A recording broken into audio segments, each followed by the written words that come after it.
Yo, pull up a chair, let the real talk begin. Faith on the table where the brothers lock in. Life gets heavy, but we stand our ground. Truth in the room when the circle comes round. No mask, no front, just real man here. Talking about faith through the doubt and the fear.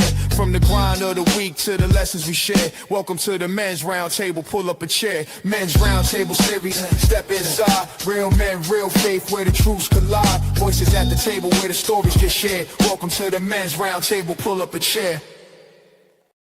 All right. Welcome back to the Men's Roundtable Series Interview Spotlight. I'm your host, Mr. U. If you're watching us for the very first time, thanks for making us part of your week, wherever you are and however you're viewing this. Thank you again. If you have a comment or question for myself or our guest today, drop it in the comments section or the chat where you're watching the episode. We're happy to answer those while we're on the air live. Of course, you can follow all of our shows, all 4 of our shows on our brand, across social media platforms, wherever you get your podcast from. In studio with us today, former executive, poet, podcaster of the show, Wrestling with the Inner Man, and author David Savage is here. David, good to see you, man. How you doing? I'm doing great, man. Thanks for having me on. I'm excited to get into it. Same here. Our audience is primarily men. We have some women that creep in from time to time, but we're talking about men stuff today. So I know you're very well acquainted with that. You got a long history with those. Besides the obvious that you're a man, this thing that you do in regards to man connections and community and things like that. So I want to get into it. You mentioned something that I think, well, I'll ask this. What's your passion when it comes to dealing with men? Well, I want to help young men. I feel, first of all, I have 3 sons and 2 are stepsons. So I picked them up when they were 13 and 15. And unfortunately, their father was an abuser of substances. And actually, he died just a couple of years after we were married. And we got this letter, and it was stamped red, legal indigent, with a county pauper's cremation. And they kind of went spinning out of control and had some substance abuse issues themselves. And, I had grown up a military family, and, I'm an Eagle Scout, and, I'm like God and country, and, you just man up. And so I wasn't that compassionate. I have, that's a weak point. In fact, when my wife now and I got married, we took the spiritual gifts inventory, and I got a 0 on mercy, which it seems to fit when your last name is Savage, but a anyhow, 0. A 0, but I'm up to at least a 1 now. But so through 3 years of going through this adolescence and recovery program with our younger stepson back in the early 2000s, I had to sit through 3 meetings a week for 3 years and had 8 different addicts, living in our home while he lived in someone else's. And it was very eye-opening to me to see how many young people, but especially young men, who were just struggling, and they were pouring out their grief and their pain. Their mom and dad got divorced, so they lose their dad usually to, the divorce. And so they lost one biological parent, and then their mom's kind of struggling financially.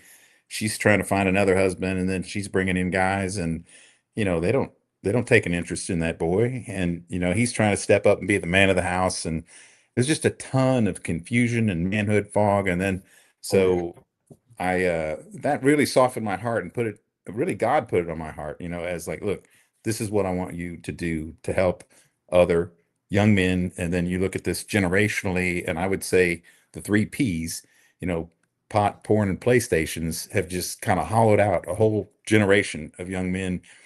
And it's this never land like in Peter Pan, where they just don't grow up. It's just delayed adolescence. And you gotta grow up. You gotta become a man. But you know what? You need a model to do that. And so I have spent 20 years writing books, leading men's groups, leading the men's fraternity organization, which evolved into now the Better Man organization, and trying to help facilitate those gaps in men who didn't have those models. And that, now that I'm retired, I'm fortunate enough to be financially independent, and this is it. This is what I want to do for meaning and significance.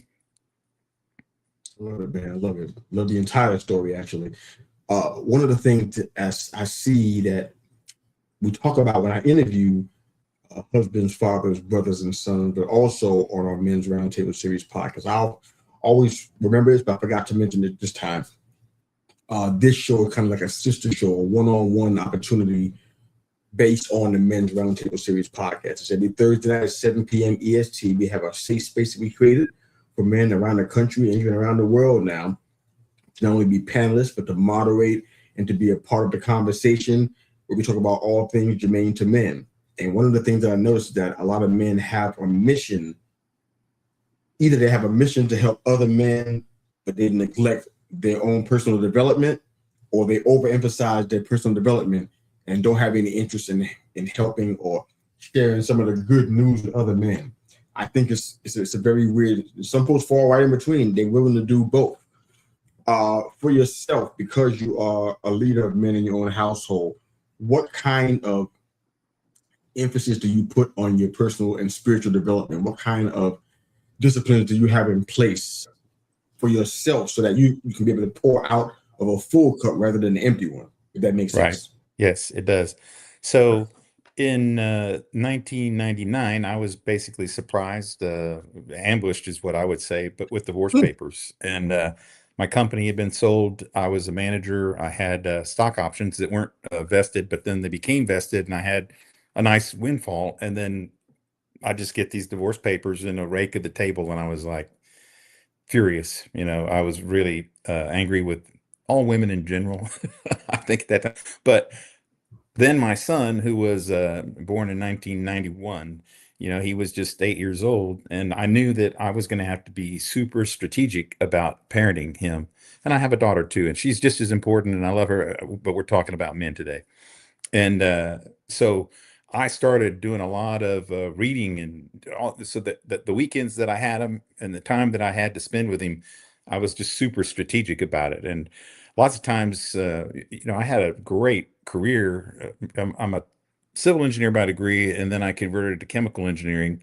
And then I went to work for Nalco, which is like the largest water treatment company in the world, and worked in the refining space and got all this fabulous sales training, which is really psychology, on how to listen, how to understand your customers' needs and meet needs. And so I was applying those same skills, into the discipline, as you use the word, to how I was going to, hey, first of all, we need to have a manhood definition in our house. And so I read Robert Lewis's book, Raising a Modern Day Knight. And man, you can ask my three boys, they're tired of hearing it, because they'd come and complain. I'd say, look, what is the real man definition in our house? You reject passivity, you accept responsibility, you lead courageously, and then you live your life for the greater reward, God's reward. And so they'd come up and they'd, want money, and I would just say, look, it sounds like it's passivity to me. You got to reject passivity. You got to take the lead. You got to initiate, and so I was very disciplined about that, but I also had rewards. So like in, you can see up here behind me, hey, I'll get it down. I'm not used to being on video, but so you get this benchmark. It's kind of reversed, but it's a benchmark is a surveying, it's so you have a known point that you tie all your other elevation to. And so this is a benchmark from like the top of this mountain that we climbed in Wyoming, but it says, Christ in the Tetons. It has that definition on it. It says, as iron sharpens iron, so one man sharpens another, in Proverbs 27:17. And then this was the father and son retreat. So we went for a retreat in Jackson Hole, Wyoming, and I wanted to take all three of my sons to that. I took two, and then the other one, who was going through the air program, was going through all the counseling, and he's a fabulous musician. He's very talented, and is a sound engineer at a big church here in Houston now. And the counselor said, it needs to be what he wants to do, David. He's worked real hard, on his recovery, and he's sponsoring people and everything. And so you need to let him choose what his ceremony or trip or reward is. And so we went to the Coachella Music Festival in California. Wow. Okay. So that's those are some of the things that I did. I love that, man. I love that.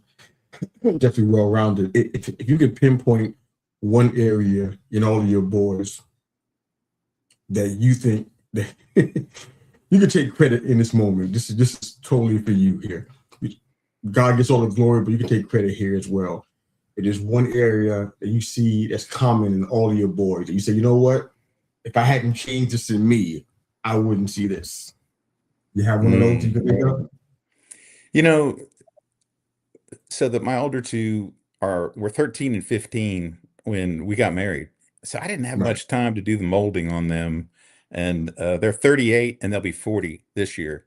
And they still Wow. have some pretty significant struggles. We're not in a great relationship right now. So I can't really say. I do know that they enjoyed those one-on-one trips with each of them, whether it was Coachella or the Christ of the Tetons, was very, they knew that I loved them. And really, in the end, that's what we all need, man. We want a father that will bless you and say, hey, I mean, at the Christ and the Tetons, you had a specific ceremony kind of at breakfast. They didn't tell you you're doing it until you got there and said, this is when you deliver the Father's blessing. And you say, you put your hands on your son's shoulder, you look him in the eye, and you say, I love you because, I'm proud Mhm. of you because, and I think you have what it takes to be successful because, and I've done that, with all three to try to instill that, gravitas into them. Yeah, that's good, man. I mean, you got to do that. You I do. want to come back there too, if we can. Sure. But you're in podcasting now. I think your podcast is Wrestling with the Inner Man. Yep. Talk to me about that, because you got wrestling and you got man in, so I like it automatically. But tell me what it is that you were hoping to achieve from this. Has the vision changed as you went forward a little bit more, or what was the podcast about initially? Well, it's a God thing entirely because I retired at the end of 2018, and Okay. then my brother and my mother were in memory care facilities. My brother had alcoholic dementia, was in a VA home in Big Spring, and my mom was just elderly and had dementia. And I was uh, I was flying all over the world in a global job, and I was in Milan, Italy, negotiating this huge contract globally with Dow Chemical. And I got two calls the same night. One was like at 3 a.m., the other one was at 4 a.m. And one was that my mom had fallen, and the other one was that my brother had punched somebody. And I'm like, what can I do from over here in Italy? And I really did a deep self-evaluation about, look, I've had this great career, and then our company had gotten bought again, and I got this survey, and it was said, what gender are you? And there were seven choices, and I was like, I don't think I'm gonna be able to work for this company much longer. So I decided to just pull the ripcord, and I took my retirement. And then my mom passed away in January, and my brother Oh, passed away 6 weeks later in February in 2019. And I was kind of like, well, I ended up getting contacted by several of my former clients that wanted me to come work for them. And that was very flattering. And, so I took a job that paid higher than what I was making and was a very high level and was doing pretty well in that. And then the pandemic happened, and I was having to lay off people and furlough people that I liked. And I was like, man, I'm working for fun. These people need the job. So I just resigned, and I said, all right, I'm out. And mm. then the CEO, he said, well, wait, man, you're in this critical role. We really need you. And I said, I'm out. He goes, what are you going to do? I said, I'm going to write a book.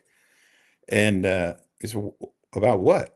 Well, I told you I was an Eagle Scout, and what had happened to the Boy Oh, Scouts of man. America being litigated, and they were sued all the way up to the Supreme Court, and they had to allow homosexuals into the organization. And then they had all these sexual assault cases, and now it doesn't even have boy in the name anymore, And so I had a tremendous youth in scouting with tremendous male leaders. And I was a ranger and a backpacking guide at Philmont, and I was an Eagle Scout. I got on my palm. So I wrote this book. Here it is, The Savage Path. And that's actually me on the cover. I've been a backpacker my whole life. This is in Glacier National Park. And I was trying to get the radio stations, the Christian radio stations in Houston, to give me a free public service announcement on it. And they said, hey, we really like what you're talking about here. How would you like to have a radio show at a podcast? I had no idea. I didn't even know what a podcast was, And so that was in 2021. And then I Congratulations. decided to launch it on D-Day, Normandy, June the 6th of 2021, which Saturday will be my 5-year anniversary. And we had gone with our church to Normandy, actually, and we're on the beaches of Normandy. We had this whole men's Bible study, and it was talking about God doesn't want a Dunkirk church of retreat. He wants a Normandy church of advance.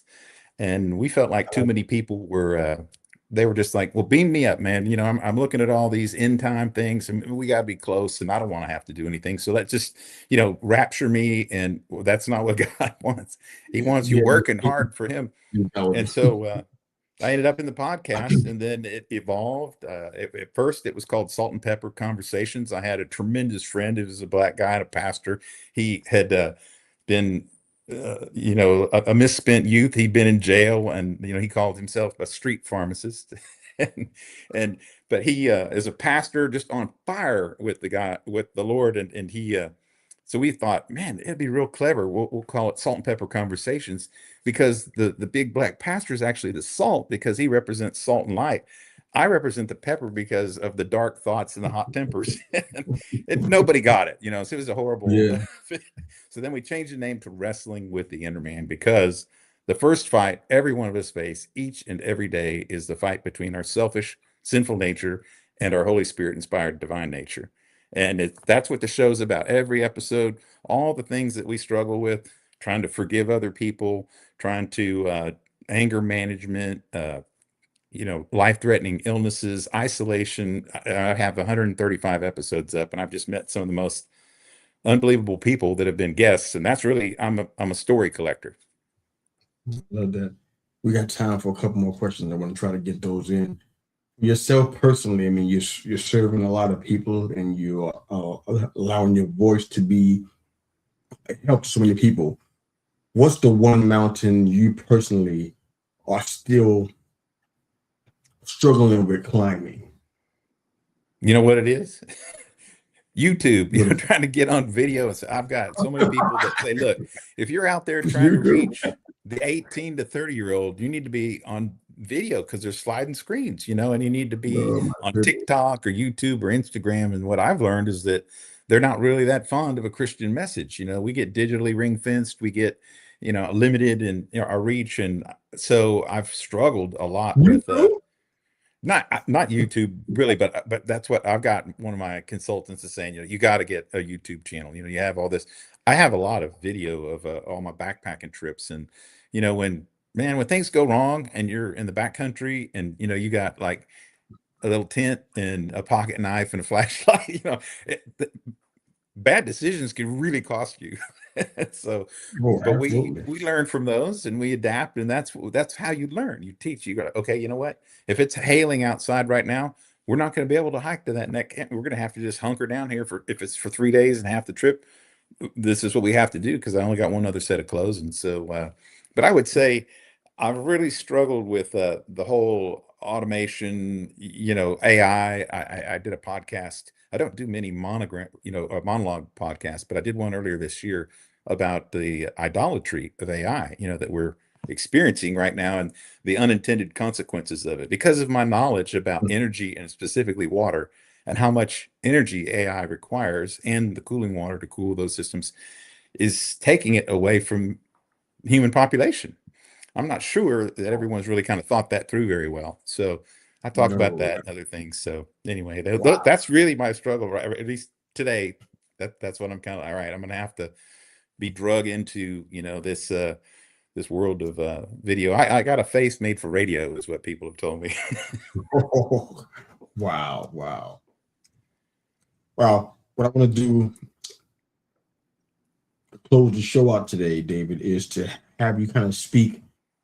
And this is going to be, I want you to decide how you want to do this, but I want you to kind of speak to not only to your sons, but to young men that are like them, that don't have great relationships with their parents, or they're struggling to find themselves in some way.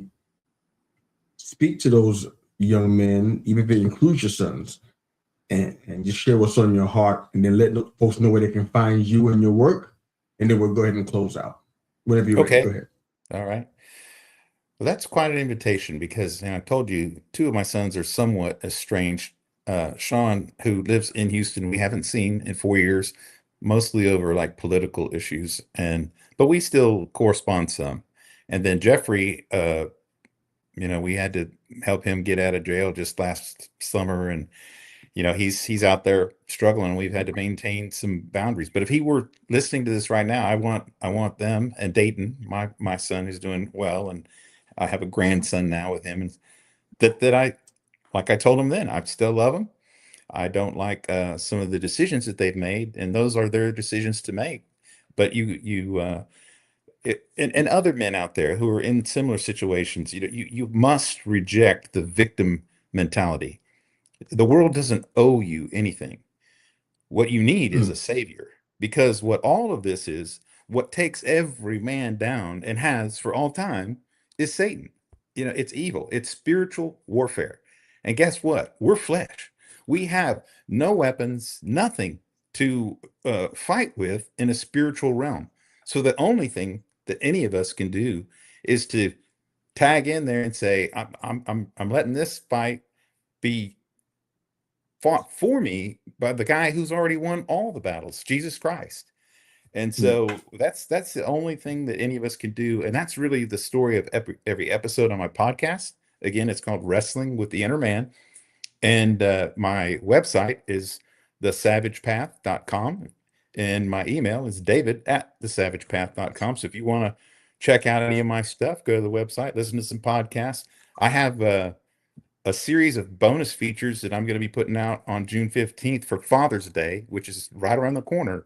3 fantastic episodes, and then a premiere episode with a gentleman named Matt Hansen, who's creating a new mentoring journey. It's called Ion Path, and I won't take any more time telling you about it, but that Father's Day episode has a solution on how fathers can spend 3 years with a daughter or son in this mentoring program that fills those gaps through the church. And then, they have these significant ceremonies each year, and it's fantastic. It's brand new. So I'm super, super stoked about it. Please, let's follow each other on all the socials, because I want to see that when it comes out. I find that fascinating. Thank you for sharing that. Also, if you guys that are watching and listening today, again, thanks for making us part of your week.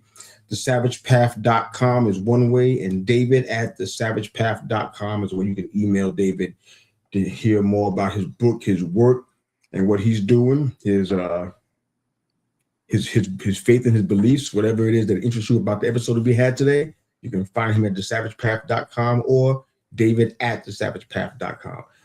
David, thanks again for your time and for being a part of this conversation, man. Appreciate it so much. Thank you, Mr. U, and I hope God blesses you and your podcast audience. Thanks. I hope so too, sir. Thank you so much. Same for you as well. Former executive poet, podcaster of the Wrestling with the Inner Man podcast, and author as well, David Savage. Thanks again for being here, sir. If you guys watching and listening, thank you again for making us part of your week. Follow us on all the socials, our YouTube channel. We love some support there. We can use all the help we can get there. Apple Podcasts, how you get your podcasts. Follow us there. And of course, all the socials. You can find this show and all the shows that are on brand. Have a fantastic day. Thanks again for watching and listening. See you soon. Men's Roundtable Series, step inside. Real men, real faith, where the truths collide. Voices at the table where the stories get shared. Welcome to the Men's Roundtable, pull up a chair.